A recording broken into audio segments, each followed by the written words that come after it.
পাকিস্তানি বিদ্রোহীদের হাতে 400 যাত্রীসহ ট্রেন জিম্মি, নিরাপত্তা বাহিনীর সঙ্গে গোলাগুলি, হতাহতের শঙ্কা।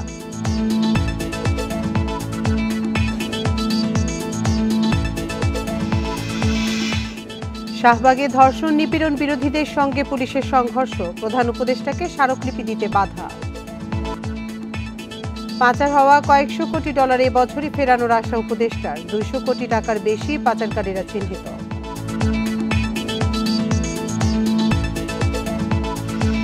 এই ঈদে জামা জুতো অ্যাক্সেসরিজের ডিসকাউন্ট। স্বাগত সংবাদ সন্ধ্যায়, আপনাদের সাথে আছি আমি আতিফ আঞ্জুমান। শিরোনাম শুনছিলেন এতক্ষণ, এবার চলে যাচ্ছি পুরো খবরে। পাকিস্তানের বেলুচিস্তানে একটি ট্রেনের যাত্রীদের জিম্মি করেছে সন্ত্রাসীরা। নিরাপত্তা সূত্রে বরাতে এ তথ্য দিয়েছে দেশটির গণমাধ্যম জিও টিভি। এতে বলা হয়েছে, জিম্মি হওয়া যাত্রীদের মধ্যে বেশিরভাগই নারী ও শিশু। ঘটনাটি ঘটেছে বোলান অঞ্চলের পেরু কান্ড্রি এলাকায়। গণমাধ্যমটি বলছে, 4 শতাধিক যাত্রী নিয়ে জাফর এক্সপ্রেস ট্রেনটি বেলুচিস্তানের কোয়েটা থেকে খাইবার পাখতুনখোয়ার পেশোয়ারে যাচ্ছিল। এ সময় হঠাৎ গুলি চালায় বন্দুকধারীরা। ট্রেনের নিয়ন্ত্রণ নেওয়ার সময় আহত হন চালক। পরে এক বিবৃতিতে ট্রেনে হামলার দায় স্বীকার করেছে বিদ্রোহী গোষ্ঠী বেলুচ লিবারেশন আর্মি বিএলএ। সূত্র বলছে, বিদ্রোহীদের সঙ্গে নিরাপত্তা রক্ষীদের গোলাগুলি হয়েছে। ঘটনাস্থলে পৌঁছেছে নিরাপত্তা বাহিনীর অতিরিক্ত সদস্য। প্রধান উপদেষ্টা ডক্টর মোহাম্মদ ইউনূসের কাছে স্মারকলিপি দিতে যাওয়ার সময় ধর্ষণ ও নিপীড়নের বিরুদ্ধে বাংলাদেশ প্ল্যাটফর্ম সদস্যদের সঙ্গে পুলিশের সংঘর্ষ হয়েছে।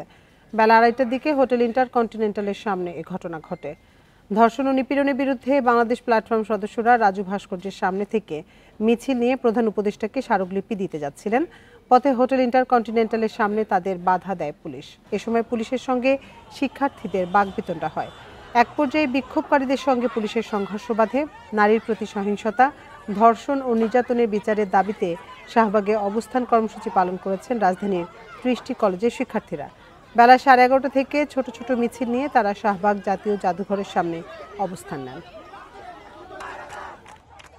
শান্তিপূর্ণভাবে একটা মিছিল, যেটা সামনে সারিতে খালি নারীরা ছিল, সেই মিছিলে এই স্বরাষ্ট্র উপদেষ্টার পালন করা পুলিশ হামলা চালাইছে। কার্যালয়ের মাঝে তারা বাসভবনের দিকে ঢুকতেছিল, তখন আমরা আটকে দেওয়ার পরে তাদের প্ল্যানটা বলে যে আপনারা কি করতে চান, তারা কোনো কিছু শুনবে না। তারা হচ্ছে ব্যারিকেড ভেঙে ঢুকে যাবে। ঠিক আছে, আপনারা গেলে এখানে প্রতিনিধি হিসেবে আমার 4-5 জন কথা হয়েছে, আপনারা প্রতিনিধি চান, কথা বলে আপনাদের স্মারকলিপিটা দিয়ে দেন। শিশু ধর্ষণের ঘটনায় জড়িতদের সর্বোচ্চ শাস্তির দাবি জানিয়েছে ঢাকা বিশ্ববিদ্যালয়ের শিক্ষকরা। মঙ্গলবার সকালে সাদা দলের শিক্ষকরা অপরাজেয় বাংলার পাদদেশে আয়োজিত মানববন্ধন থেকে এই দাবি জানান। সম্প্রতি মাগুরায় ঘটে যাওয়া শিশু ধর্ষণের ঘটনার নিন্দা করে অভিযুক্তদের দৃষ্টান্তমূলক শাস্তির দাবি জানান শিক্ষকরা। একই সঙ্গে ঢাকা বিশ্ববিদ্যালয় ক্যাম্পাসে নারী হেনস্থারও প্রতিবাদ জানান তারা। এ সময় বিশ্ববিদ্যালয়কে নারীবান্ধব করে গড়ে তুলতে প্রয়োজনীয় পদক্ষেপ গ্রহণের আহ্বান জানিয়ে শিক্ষক নেতারা বলেন, ক্যাম্পাসের শিক্ষার্থী ও দেশ জুড়ে কর্মরত নারীরা নির্ভয়ে তাদের দৈনন্দিন কার্যক্রম চালিয়ে যেতে পারেন তা নিশ্চিত করতে হবে।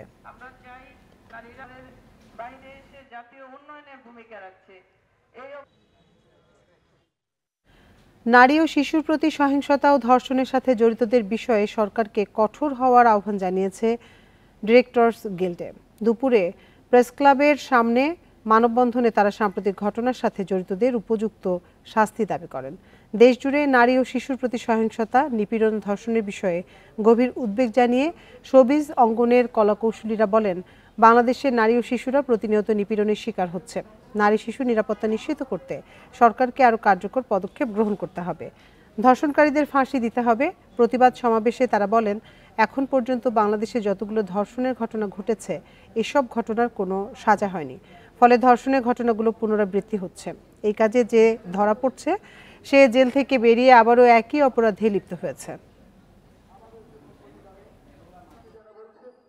ধর্ষকের বিরুদ্ধে সর্বোচ্চ আইন যেটা আমাদের রাষ্ট্রীয় কাঠামোতে করা সম্ভব, আমাদের সামাজিক কাঠামোতে করা সম্ভব, সেটাই চাই। ছোট ছোট শিশুদের জন্য, সমস্ত নারীদের জন্য আমার একটাই চাওয়া, যারা ধর্ষণ করছেন এবং প্রমাণিত হচ্ছে তাদেরকে সর্বোচ্চ শাস্তি দেওয়ার এখনই সময়।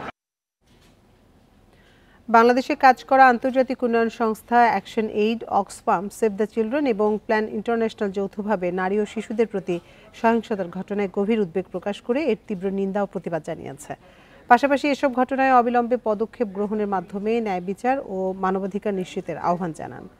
মঙ্গলবার এক সংবাদ বিজ্ঞপ্তির মাধ্যমে এ তথ্য জানায় সংস্থাগুলো। নারী ও শিশুদের প্রতি সহিংসতা রোধে সরকারের নেয়া জিরো টলারেন্স নীতির সিদ্ধান্তকে স্বাগত জানান তারা। বিবৃতিতে বলা হয়েছে, ধর্ষণের ঘটনায় 15 দিনের মধ্যে তদন্ত এবং 90 দিনের মধ্যে বিচার নিশ্চিত করার প্রতিশ্রুতি অত্যন্ত প্রশংসনীয়। ধর্ষণ ও যৌন নিপীড়নের ঘটনায় জড়িতদের দ্রুত আইনের আওতায় এনে দৃষ্টান্তমূলক শাস্তি ও ভুক্তভোগীদের নিরাপত্তা নিশ্চিতের দাবি জানান। এছাড়া ধর্ষণের ঘটনায় ভুক্তভোগীদের ন্যায় বিচার নিশ্চিতে মানবাধিকার মানদণ্ডের সঙ্গে সামঞ্জস্য রেখে ধর্ষণ আইনের সংস্কার এবং ভুক্তভোগী ব্যক্তি ও সাক্ষী সুরক্ষা আইন প্রণয়ন করার দাবি জানান সংস্থাগুলো।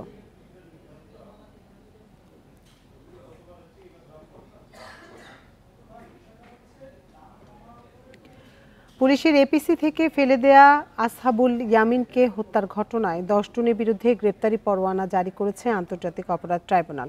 মঙ্গলবার প্রসিকিউশনের আবেদনে এই পরোয়ানা জারি হয়। এদিন রাজধানীর চাংখারপুলে সরাসরি গুলি চালিয়ে কয়েকজনকে হত্যার অভিযোগে এক পুলিশ সদস্যকে কারাগারে পাঠিয়েছে ট্রাইব্যুনাল। ছাত্র জনতার আন্দোলনের প্রথম দিকে গত বছরের 18 জুলাই সাভারে পুলিশের এপিসির ওপর গুলি করা হয় এমআইএসটির 4র্থ বর্ষের শিক্ষার্থী আসহাবুল ইয়ামিনকে। হাসপাতালে দিলে সাভার এনাম মেডিকেলের চিকিৎসকরা তাকে মৃত ঘোষণা করেন। মঙ্গলবার আলোচিত এই হত্যার ঘটনায় নতুন একটি মামলা দায়ের করেছে প্রসিকিউশন। হত্যায় জড়িত পুলিশ কর্মকর্তা সহ 10 জনের বিরুদ্ধে গ্রেপ্তারি পরোয়ানা জারি করেছে আন্তর্জাতিক অপরাধ ট্রাইব্যুনাল। এই 10 জনের মধ্যে আইন শৃঙ্খলা বাহিনীর সদস্যরাও আছেন এবং স্থানীয় কিছু আওয়ামী লীগ নেতৃবৃন্দও আছে। এটি আমরা তাদের গ্রেফতারের স্বার্থে আপনাদের সামনে তাদের নাম প্রকাশ করছি না। 5 আগস্ট হাসিনার পালিয়ে যাওয়ার দিন চাংখারপুলে 7 জনকে হত্যার মামলায় ট্রাইব্যুনালে হাজির করা হয় কনস্টেবল নাসিরুলকে। তাকে কারাগারে পাঠানোর নির্দেশ দেন আদালত। প্রসিকিউশন জানায়, আন্দোলনকারীদের টার্গেট করে চাইনিজ রাইফেল দিয়ে 24 রাউন্ড গুলি করার প্রমাণ মিলেছে। নিরীহ নিরস্ত্র ছাত্র জনতার উপরে নির্বিচারে গুলিবর্ষণ করেছে এবং তার নামে থানার রেকর্ডে দেখা যায় যে 40 রাউন্ড গুলি এবং একটি চাইনিজ রাইফেল ইস্যু করা হয়েছিল এবং সে তার অপারেশন শেষে মাত্র 16 রাউন্ড গুলি ফেরত দেয়। বাকি গুলি সে ছাত্র জনতার উপরে বর্ষণ করেছে। এদিকে জুলাই আন্দোলনে খুলনায় কলেজ শিক্ষার্থী নাঈম হোসেনকে গুলি করে হত্যা চেষ্টার ঘটনায় শেখ হেলাল, তার ছেলে তন্ময় সহ শেখ পরিবারের 5 সদস্য সহ 12 জনের বিরুদ্ধে ট্রাইব্যুনালে অভিযোগ দায়ের করা হয়েছে। Zahidul Bashar, independent news, Dhaka. বিগত সরকারি সময়ে পাচার হওয়া কয়েকশো কোটি ডলার এ বছরের মধ্যে ফিরিয়ে আনা সম্ভব। এছাড়া 200 কোটি টাকার বেশি যারা পাচার করেছেন তাদের চিহ্নিত করা হয়েছে বলেও জানান অর্থ উপদেষ্টা ডক্টর সালেউদ্দিন আহমেদ। মঙ্গলবার সচিবালয়ে সাংবাদিকদের এসব কথা বলেন তিনি। এ সময় প্রধান উপদেষ্টার বিশেষ সহকারী ডক্টর আনিসুজ্জামান চৌধুরী জানান, প্রধান উপদেষ্টার সুনামের কারণে অনেক দেশ পাচারের অর্থ ফেরত দিতে চায়। দেশের অর্থনীতির সার্বিক পরিস্থিতি খতিয়ে দেখতে শ্বেতপত্র প্রণয়ন কমিটি গঠন করে অন্তর্বর্তী সরকার। কমিটির তথ্য বলছে, 2009 থেকে গত বছরের 5 আগস্ট পর্যন্ত শেখ হাসিনার শাসনামলে $234 বিলিয়ন বাংলাদেশ থেকে বিদেশে পাচার হয়। এর মধ্যে $17 বিলিয়ন পাচার হয় ব্যাংকিং ব্যবস্থা থেকে। সরকারি ক্রয় সংক্রান্ত উপদেষ্টা কমিটির বৈঠক শেষে অর্থ উপদেষ্টা জানান, দেশ থেকে পাচার হওয়া কয়েকশো কোটি ডলার এবছরের মধ্যে ফিরিয়ে আনা সম্ভব। জানান, পাচারের অর্থ ফিরিয়ে আনতে বেশ কয়েকটি দেশের সাথে চুক্তিসহ বিভিন্ন প্রক্রিয়া ইতিমধ্যে শুরু হয়েছে। বিশাল অঙ্কের টাকা, সব অঙ্ক টাকা আনতে তাদের আইডেন্টিফাই করে বিভিন্ন দেশে আছে, হয়তো বড়দের 12 জন 11 জন দিয়েছে, তাদেরকে যদি না নিই আরও 200 কোটি টাকার বেশি অনেকদের আইডেন্টিফাই করা হয়েছে। সব মিলে হয়তো আমরা আনতে পারবো। এদিকে অর্থ মন্ত্রণালয়ের দায়িত্ব নেয়ার পর সাংবাদিকদের সাথে কথা বলেন প্রধান উপদেষ্টার বিশেষ সহকারী ডক্টর আনিসুজ্জামান চৌধুরী। জানান, বিদেশে পাচার হওয়া অর্থ ফিরিয়ে আনা সম্ভব। টাকা ফিরিয়ে দেওয়ার আগ্রহ জানিয়েছে বেশ কিছু দেশ। শ্রদ্ধেয় প্রধান উপদেষ্টা ওনার সামনে ওনারা নিজেরাই অফার করছেন সহযোগিতার। এটা সেই জন্য আমরা অত্যন্ত দ্রুত কাজ করছি।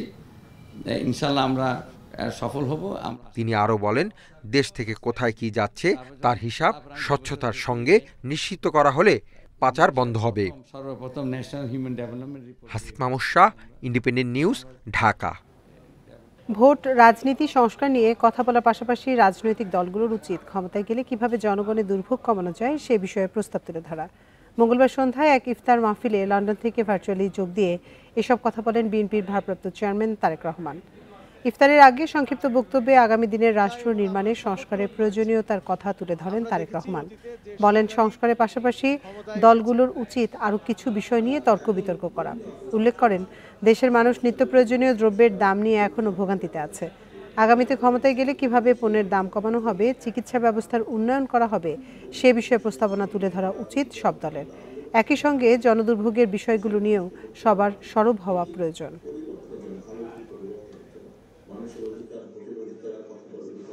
বাংলাদেশ জাতীয়তাবাদী দল তার পূর্ব অভিজ্ঞতা থেকে মনে করে যে এই বিষয়গুলো আমাদের অবশ্যই অ্যাড্রেস করা উচিত জাতির সামনে। শুধু তত্ত্বাবধায়ক সরকার ব্যবস্থা, শুধু সাংবিধানিক ব্যবস্থা, শুধু ভোটের ব্যবস্থা, বিভিন্ন ব্যবস্থা, সেগুলো যেরকম আলোচনা হওয়া উচিত, তার থেকে বেশি আলোচনা হওয়া উচিত বা সমান পরিমাণ অন্তত আলোচনা হওয়া উচিত কিভাবে মানুষের এই সমস্যার সমাধান করবে, কোন দল কিভাবে করবে। শেখ হাসিনা ও তার পরিবারের সদস্যদের ১২৪টি ব্যাংক হিসেবে ৬৩৫ কোটি টাকা জব্দ করেছে দুর্নীতি দমন কমিশন দুদক। মঙ্গলবার সকালে এই হিসেবগুলো জব্দ করা হয়। এছাড়া শেখ হাসিনার পরিবারের সদস্যদের মালিকানাধীন সুধা সদন ভবন ও ৬টি ফ্ল্যাট জব্দ করে সংস্থাটি। এসব তথ্য দিয়েছেন দুদক মহাপরিচালক আক্তার হোসেন। শেখ হাসিনা পরিবার ও তাদের নিয়ন্ত্রণে বিভিন্ন সংস্থার ১২৪টি ব্যাংক হিসাব খুঁজে বের করে বাংলাদেশ ফাইন্যান্সিয়াল ইন্টেলিজেন্স ইউনিট। ব্যাংকের এসব হিসাবে ৬৩৫ কোটি ১৪ লাখ টাকা রয়েছে। এই টাকার উৎস নিয়ে প্রশ্ন তুলে আদালতের কাছে ব্যাংক হিসাবগুলো জব্দের আবেদন করে দুদক। পরে ব্যাংক হিসাব জব্দের আদেশ দেয়া হয় দুদককে। ১২৪টি অ্যাকাউন্ট ফ্রিজের জন্য আবেদন করা হয়েছিল। আমরা কিছুক্ষণ আগে জেনেছি এই ১২৪টি অ্যাকাউন্টে যে অর্থে রয়েছে সেটা বিজ্ঞ আদালত থেকে সে বিষয়ে অবরুদ্ধকরণের আদেশ প্রদান করা হয়েছে। এছাড়া আদালতের আদেশে সুধা সদনের পাশাপাশি শেখ রেহেনার সেগুনবাগিচায় একটি, টিউলিপের গুলশানে একটি, বনানীতে শেখ পরিবারের 4টি ফ্ল্যাট জব্দ করে দুদক। অর্জিত স্থাবর সম্পদ যাতে অন্যত্র স্থানান্তর, হস্তান্তর বা রূপা ব্যাহত না হতে পারে সেই জন্য বিজ্ঞ আদালতে আবেদন করা হয়েছিল। সে আবেদনও আমরা কিছুক্ষণ আগে জেনেছি, সেই আবেদন বিজ্ঞ আদালত কর্তৃক গৃহীত হয়েছে। এদিকে দুদকের আবেদনের প্রেক্ষিতে ভারতে পলাতক শেখ হাসিনা ও তার পরিবারের সদস্যদের বিদেশ গমনে নিষেধাজ্ঞার আদেশ দিয়েছেন আদালত। রিশাদ হুদা, ইন্ডিপেন্ডেন্ট নিউজ, ঢাকা। রাষ্ট্রপতিকে স্পিকারের শপথ পড়ানো কেন অসাংবিধানিক হবে না তা জানতে রুল জারি করেছে হাইকোর্ট। মঙ্গলবার বিচারপতি AKM আসাদুজ্জামানের নেতৃত্বাধীন দ্বৈত বেঞ্চ এ রুল জারি করে। আইন সচিব, মন্ত্রিপরিষদ সচিব সহ সংশ্লিষ্টদের এই রুলের জবাব দিতে বলা হয়েছে। রাষ্ট্রপতিকে স্পিকারের শপথ পাঠ করানোর বৈধতা চ্যালেঞ্জ করে সোমবার রিট দায়ের করেন গীতিকবি শহীদুল্লাহ ফরায়েসি।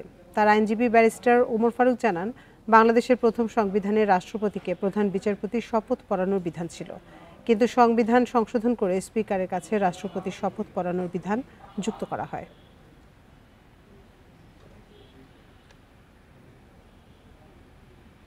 সেখানে আদালত সন্তুষ্ট হয়ে রুল ইস্যু করেছেন। আমরা দেখিয়েছি আমাদের পার্শ্ববর্তী দেশ India, Nepal, Bhutan, Sri Lanka, even USA সভ্য দেশগুলা, সেখানে সব রাষ্ট্রপতি প্রধান বিচারপতির কাছে শপথ পড়ান। আমরা এও বলেছি 2 জন শুধু আছে বাংলাদেশের প্রধান, একজন বাংলাদেশের প্রধান বিচারপতি, একজন বাংলাদেশের রাষ্ট্রপতি। তো সুতরাং তাদের এবারে জনপ্রতি ন্যূনতম ফিতরা নির্ধারণ করা হয়েছে 110 টাকা, সর্বোচ্চ ফিতরা 2805 টাকা। জাতীয় সাদাকাতুল ফিতর নির্ধারণ কমিটির সভায় এই সিদ্ধান্ত হয়েছে। ইসলামিক ফাউন্ডেশন বায়তুল মুকাররম সভাকক্ষে আলোচনা করে এই ফিতরা নির্ধারণ করা হয়। ইসলামী শরিয়া মতে আটা, জব, কিসমিস, খেজুর বা পনির এর মধ্যে যে কোনো একটি পণ্য দিয়ে ফিতরা দেওয়া যায়। ফলে 1 কেজি 650 গ্রাম গম বা আটা অথবা এর বাজার মূল্য 110 টাকা ফিতরা নির্ধারণ করা হয়েছে। জব দিয়ে ফিতরা দিলে 530 টাকা, খেজুর দিয়ে 2310 টাকা, কিসমিস দিয়ে 1980 টাকা ও পনির দিয়ে ফিতরা দিলে 2805 টাকা দিতে হবে। মুসলমানরা সামর্থ্য অনুযায়ী ফিতরা দেবেন। পণ্যগুলোর স্থানীয় বাজার দর হিসেব করে ফিতরা নির্ধারণ করতে হবে। প্রতিবারের মতো এবারও ঢাকা বিশ্ববিদ্যালয়ের টিএসসির মাঠে জমে উঠেছে ইফতার আয়োজন। বর্তমান ও সাবেক শিক্ষার্থী ছাড়াও সেখানে অংশ নেন অনেক মানুষ। শিক্ষার্থীদের সামর্থ্যের মধ্যে ন্যায্য মূল্যে বিভিন্ন খাবারের পসরা সাজিয়েছেন বলে জানান বিক্রেতারা। সব মিলিয়ে বিভিন্ন শ্রেণী পেশার মানুষের একসঙ্গে বসে ইফতারের আয়োজন তৈরি করেছে সাম্য ও ভ্রাতৃত্বের আবহ। বিকেল গড়াতেই ঢাকা বিশ্ববিদ্যালয়ের টিএসসির মাঠে জড়ো হতে শুরু করেন শিক্ষার্থীরা। অনেকের হাতে থাকে ঘরে বা হলে বানানো পছন্দের খাবার। আশেপাশের দোকান ও ভ্রাম্যমাণ বিক্রেতাদের কাছ থেকেও কিনে নেন কিছু কিছু। সময় গড়ানোর সঙ্গে চলে ইফতারের প্রস্তুতি। ছোট ছোট দলে ভাগ হয়ে এ আয়োজনে শামিল হন ছাত্রছাত্রী ও তাদের বন্ধু স্বজন সহ অনেকেই। ক্লাসের বাইরে সবাই মিলে এইভাবে একসাথে রোজা রমজান মাসে একসাথে এক জায়গায় একত্রিত হয়ে ইফতার করলাম, এটাই এক প্রকার আনন্দ। ক্যাম্পাসে হচ্ছে যে 7 বছর হয়ে গেছে, প্রায় শেষের দিকে চলে আসছি। এটা আমাদের একটা হচ্ছে যে আবেগের জায়গা। টিএসসি এলাকার দোকানিরা জানান, শিক্ষার্থীদের কথা ভেবেই খাবারের দাম নাগালে রাখার চেষ্টা করেন তারা। বিক্রিও ভালো হচ্ছে বলে দাবি তাদের। 5 টাকা পিস আলুর চপ, বেগুনি 5 টাকা, সবচেয়ে কম দামে আমরা বিক্রি করি ছাত্রদের জন্য। সারা বছরে দেখা যায় যে কর্মব্যস্ততার কারণে সবার সাথে দেখা হয় না, এটা একটা উপলক্ষ থাকে যে একসাথে বন্ধুরা মিলে আসা, ইফতার করা। অনেকে সারা বছরে একবারও হয়তো বন্ধুদের সঙ্গে বসে কিছুটা সময় কাটানোর সুযোগ পান না। রমজানে ইফতারের এই আয়োজন যেন হয়ে ওঠে তাদের মিলন মেলা। সবাই মিলে এখানে যে ইফতার করার যে একটা আনন্দ, সেটা আসলে অন্যরকম। এটা রমজানে, শুধুমাত্র রমজানে এটা পসিবল। এটা এক ধরনের ভিন্ন রকম অনুভূতি, নিজের বাউন্ডারি বা আশেপাশে মানুষের সাথে মেশা বা আশেপাশে মানুষের সাথে কথা বলা। ফ্রেন্ডকে আমরা দেখতে আসছি এবং তার সাথে এখন ইফতার করতেছি। অন্যান্য সময় হয়তো বসা হয় না, তার সাথে গল্প করা হয় না অনেক। টিএসসির ইফতারে সব ধর্ম বর্ণের মানুষের এই মেলবন্ধন দেয় সাম্যের শিক্ষা। সবার মধ্যে তা ছড়িয়ে দিতে চান বলে জানান শিক্ষার্থীরা। সুলতানা জাহান মিতু, ইন্ডিপেন্ডেন্ট নিউজ, ঢাকা। প্রবাসীদের ভোটদানের জন্য পোস্টাল ব্যালট কার্যকরী নয়, এ কারণে প্রক্সি ভোটিং পদ্ধতির নীতিগত সিদ্ধান্ত নিয়েছে নির্বাচন কমিশন। বেলা 11:30টায় রাজধানীর আগারগাঁওয়ে নির্বাচন ভবনে ব্রিফিংয়ে একথা জানান নির্বাচন কমিশনার আবুল ফজল মোহাম্মদ সানাউল্লাহ। দুঃখিত। তিনি বলেন, এ বিষয়ে রাজনৈতিক দলগুলোর সঙ্গে আলোচনা করা হবে। এর আগে সোমবার নির্বাচন কমিশনার কার্যালয়ে বৈঠক শেষে ইসি জানায় একটি অ্যাপ তৈরি করা হবে, সেখানে প্রবাসীরা নিবন্ধন করবেন। সেই অ্যাপের মধ্যেই প্রবাসীরা তাদের নমিনি ঠিক করে দেবেন এবং সেই নমিনি ভোট দিতে পারবেন। এভাবেই আগামী জাতীয় নির্বাচনে প্রক্সি ভোট দেওয়ার সুযোগ পাবেন প্রবাসী বাংলাদেশিরা। গণপ্রতিনিধিত্ব আদেশে পোস্টাল ব্যালটে ভোট দেওয়ার বিধান রয়েছে। এর সাথে অনলাইন ও প্রক্সি ভোটিং যুক্ত করতে চায় ইসি। আগামী জাতীয় সংসদ নির্বাচনেই প্রক্সি ভোটিং চালুর লক্ষ্য কমিশনের। আমরা প্রচলিত নিয়মে দেখতে পেয়েছি যে 4 ধরনের ভোটার শুধুমাত্র পোস্টাল ব্যালটের মাধ্যমে ভোট দিতে পারেন। এই 4 ধরনের ভোটারের মধ্যে প্রবাসী ভোটার হচ্ছে একটি। যে সবার এখানে সম্মতির ব্যাপার আছে, নেওয়ার ব্যাপার আছে, সিস্টেমটা আমরা ডেভেলপ করতে পারলাম কিনা ফুল প্রুফ ভাবে সেটার ব্যাপার আছে। এগুলো যদি করতে পারি তাহলে ইনশাল্লাহ আগামী নির্বাচনে আমরা প্রক্সি ভোটটা মোটামুটি একটা পরিসরে আর বাকিগুলো ট্রায়াল ফেজে ইমপ্লিমেন্ট করতে পারবো বলে আমাদের ধারণা। কিডনি বিকল হয়ে দেশে প্রতি বছর 40,000 মানুষের অকাল মৃত্যু হয়। এখন দেশে কিডনি জটিলতায় ভুগছে 4 কোটির মতো মানুষ। মঙ্গলবার রাজধানীতে এক আলোচনা সভায় বিশেষজ্ঞরা জানান, কিডনি রোগের চিকিৎসা খরচ বেশি হওয়ায় আক্রান্তদের 90%-ই মৃত্যু হয় বিনা চিকিৎসায়। খাদ্যাভ্যাস ও অনিয়ন্ত্রিত জীবনযাপনের কারণে দেশে ভয়াবহভাবে বাড়ছে কিডনির নানা জটিলতায় ভোগা মানুষের সংখ্যা। এমনকি কিডনি রোগে আক্রান্ত হয়ে মৃত্যুর সংখ্যাও বাড়ছে। জাতীয় প্রেস ক্লাবের তোফাজ্জল হোসেন মানিক মিয়া হলে আয়োজিত কিডনি স্বাস্থ্য সুরক্ষায় প্রতিবন্ধকতা ও উত্তরণের উপায় বিষয়ে গোলটেবিল আলোচনায় এসব তথ্য উঠে আসে। প্রতি বছর 40,000 রোগী তাদের কিডনি সম্পূর্ণ বিকল হয়ে তাদের ডায়ালাইসিসের উপর নির্ভরশীল হতে হয়। যদি ডায়ালাইসিস না করা যায় বা ট্রান্সপ্ল্যান্ট না করা হয় তাহলে তাদের মৃত্যু অবধারিত। একটা পেশেন্টকে যদি আমরা টেক কেয়ার করতে চাই, পার্টিকুলারলি কিডনি কেয়ার, তাহলে আমরা প্রথম থেকেই তাদের ইউরিন পরীক্ষা করে নিতে হবে। ইট ইজ ভেরি সিম্পল, একটা মাল্টিস্টিক দিয়ে করা যায়। আর 2 নম্বর হচ্ছে একটা creatinine level, eGFR, at best একটা আলট্রাসোনোগ্রাম। এই অল্প পরীক্ষার মাধ্যমেই আসলে প্রথম পর্যায়ে কিডনি রোগ ডিটেক্ট করা যায়। বক্তারা বলেন, দেশে ডায়াবেটিস ও উচ্চ রক্তচাপের রোগী বাড়ছে, অথচ এই রোগ দুটি নিয়ন্ত্রণে রাখতে পারলে কিডনি রোগীর সংখ্যা 50% কমিয়ে আনা সম্ভব। জন্মের পরে কিডনি কিন্তু আর বৃদ্ধি পায় না, সে অপরিণত কিডনি নিয়েই বড় হতে থাকে এবং এই সারা শরীরের বোঝা যখন সেই অপরিণত কিডনির উপর পড়ে সেই কিডনি বিকল হয়ে যায়। সেই বাচ্চাগুলিকে সবসময় আমাদের তত্ত্বাবধানে রাখতে হবে। দেশে প্রায় 4 কোটি রোগী থাকলেও ডায়ালাইসিস সেন্টারের সংখ্যা প্রয়োজনের তুলনায় কম। সারা দেশের 60 থেকে 70% সেন্টার ঢাকায়। রোগ ভালো হয় যখন আপনি স্টেজ 1 এবং 2-তে যদি ট্রিটমেন্ট দিতে পারেন, এবং ট্রিটমেন্টগুলো খুবই সিম্পল। স্টেজ 3 এবং 4 স্টেজে যেটা আপনার কিডনি মডারেট ড্যামেজ হয়ে গেছে, সেখানে আপনি শুধু এটা স্লো ডাউন করতে পারেন, কিন্তু কিওর করতে পারবেন না। ডায়াবেটিস রক্তচাপ নিয়ন্ত্রণে রেখে এবং খাদ্যাভ্যাস পরিবর্তনের মাধ্যমে কিডনি বিকল রোধ সম্ভব বলে মত বিশেষজ্ঞদের। Buddhadeb Kundu, independent news, Dhaka. দিনে মাতুয়াইলে পোড়ানো হয় আবর্জনা, আর রাতে চালানো হয় ব্যাটারি। 2 পর্যায়ে ধোঁয়ায় অতিষ্ঠ নগরবাসী। পরিবেশ গবেষকরা বলছেন, এই ধোঁয়া রাজধানীতে মাত্রাতিরিক্ত দূষণ সৃষ্টি করছে। নগরের প্রবেশপথের 2 প্রান্তের ধোঁয়ায় বিষাক্ত হয়ে উঠছে রাজধানীর বাতাস। রাজধানীর দক্ষিণে মাতুয়াইল ডাম্পিং স্টেশনের বর্জ্য পড়ছে 3 মাস ধরে। এর ধোঁয়া দক্ষিণ থেকে উত্তর ও পশ্চিম দিক হয়ে সরাসরি প্রবেশ করছে রাজধানীতে। এতে পুরো নগর ধোঁয়ায় আচ্ছন্ন হয়ে থাকছে। স্থানীয়রা বলছেন, শীত মৌসুম থেকে এই আগুন জ্বলে চলতে থাকে বর্ষার আগ পর্যন্ত। আবার রাত হলে পুরনো ব্যাটারির জ্বালানো ধোঁয়ায় ঢেকে যায় শেখদি, মানিকনগর, ড্যামরা, যাত্রাবাড়ি সহ আশপাশের 15 কিলোমিটার এলাকা। দক্ষিণ দিকের বাতাসটা যখন আসে তখনই আমাদের এলাকা ঢুকে। আমরা মানিকনগরের বাসিন্দা, তো সন্ধ্যার পর থেকে আমাদের ওখানে ধোঁয়াটা আসা শুরু হয়। ব্যাটারির ধোঁয়াটা আরও ভয়াবহ। এটা তো সাদা ধোঁয়া, ওইটা হলো কালো ধোঁয়া। ওই ধোঁয়াটার আপনি 10 গজ সামনেও যেতে পারবেন না। আমার ছেলে একটা ঘরে ওই শ্বাসকষ্টের রোগী, মানে এগুলি থেকে আরও মানে কি ঝামেলাটা আরও বেশি হইতেছে। তো মানুষের জীবনযাত্রা তো ব্যাহত হচ্ছেই। একই চিত্র উত্তরের আমিনবাজার ডাম্পিং স্টেশনে। সেখানেও আবর্জনা পোড়ানোর ধোঁয়া সরাসরি প্রবেশ করছে রাজধানীতে। পরিবেশ গবেষকেরা বলছেন, এই বর্জ্য পোড়ানোর ধোঁয়া তীব্র করছে রাজধানীর দূষণ।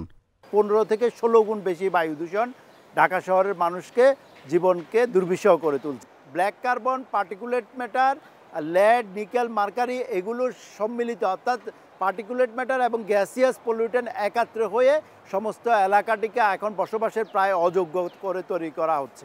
মাতুয়াইল ডাম্পিং স্টেশন প্রায় 3.5 দশক আগে চালু হয়েছে। শত একরের জমির ওপর এই ডাম্পিং স্টেশনের ধারণ ক্ষমতা অনেক আগেই শেষ হয়েছে। তাই অতিরিক্ত আবর্জনা ব্যবস্থাপনায় হিমশিম খেতে হচ্ছে সিটি কর্পোরেশনকে। আমরা কিন্তু আগুন জ্বালাই না, গ্যারান্টেড। আপনি একটু ভিজিট করলেই বুঝতে পারবেন। আগুন যখন ধরছে তখন আমরা ফায়ার ব্রিগেডের সাহায্য পেলাম। ফায়ার ব্রিগেড আমাকে বলতেছে যে স্যার, যেহেতু আমাদের ম্যান্ডেট এটা কভার করে না। বছরের বেশিরভাগ সময় বিশ্বের বায়ু দূষণে শীর্ষ তালিকায় থাকে রাজধানী ঢাকা। পরিবেশ আইনের প্রয়োগ ও সচেতনতা সৃষ্টি করা না গেলে পরিস্থিতি আরও ভয়াবহ হবে বলে জানান গবেষকেরা। Shahriar Anirban, independent news, Dhaka. পানি সংকট নিরসনের দাবিতে চট্টগ্রামে ওয়াসা ভবন ঘেরাও করে বিক্ষোভ করেছে বিভিন্ন এলাকার বাসিন্দারা। দুপুরে নগরীর দামপাড়া এলাকায় ওয়াসার কার্যালয়ে কর্মসূচি পালন করা হয়। গ্রাহকদের অভিযোগ, নিয়মিত পানি না পেয়েও প্রতি মাসে বিল পরিশোধ করছেন তারা। এ নিয়ে বারবার অভিযোগ করেও সুরাহা মেলেনি। পরে ওয়াসার এমডি বরাবর স্মারকলিপি দেন ভুক্তভোগীরা। এদিকে ওয়াসা কর্তৃপক্ষের দাবি, সাগরিকা এলাকায় বিদ্যুৎ বিভাগ কাজ করার সময় পানির পাইপ ফেটে যাওয়ায় পানি সরবরাহ ব্যাঘাত ঘটেছে।